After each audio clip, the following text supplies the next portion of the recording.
നമുക്കിന്നൊരു loaded fries തയ്യാറാക്കാം. അതിന് വേണ്ടിയിട്ട് ആദ്യം ഫ്രഞ്ച് ഫ്രൈസ് റെഡിയാക്കി എടുക്കാം. ഞാനിവിടെ ഫ്രോസൺ ആണ് എടുത്തിട്ടുള്ളത്. ഇനി കട്ട് ചെയ്ത് വെച്ചിരിക്കുന്ന ചിക്കനിലേക്ക് ഇഞ്ചി വെളുത്തുള്ളി പേസ്റ്റ്, സോയ് സോസ്, ഉപ്പ്, കുരുമുളക് പൊടി, മഞ്ഞൾപ്പൊടി, മുളക് പൊടി, തൈര് എന്നിവ ചേർത്ത് നന്നായിട്ട് മിക്സ് ചെയ്തെടുക്കാം. ഇതിലേക്ക് ഒരു മുട്ട കൂടി പൊട്ടിച്ചൊഴിച്ച് ഒന്നുകൂടി ഒന്ന് മിക്സ് ചെയ്തെടുക്കാം. ഇനി ഇതിലേക്ക് മൈദ, കോൺഫ്ലോർ എന്നിവ തുല്യ അളവിൽ ഇട്ട് കൊടുത്ത് കോട്ടിംഗ് തയ്യാറാക്കാം.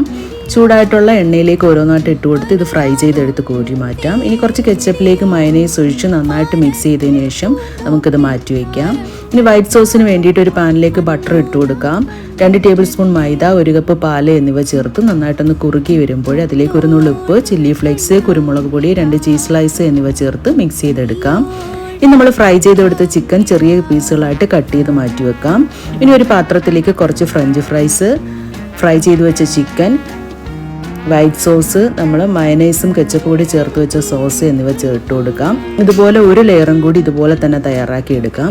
ഇതിൻ്റെ മുകളിലേക്ക് കുറച്ച് ചില്ലി ഫ്ലേക്സും കൂടി ഇട്ട് കൊടുത്താൽ നമ്മുടെ അടിപൊളി ടേസ്റ്റിലുള്ള ലോഡഡ് ഫ്രൈസ് തയ്യാറായി.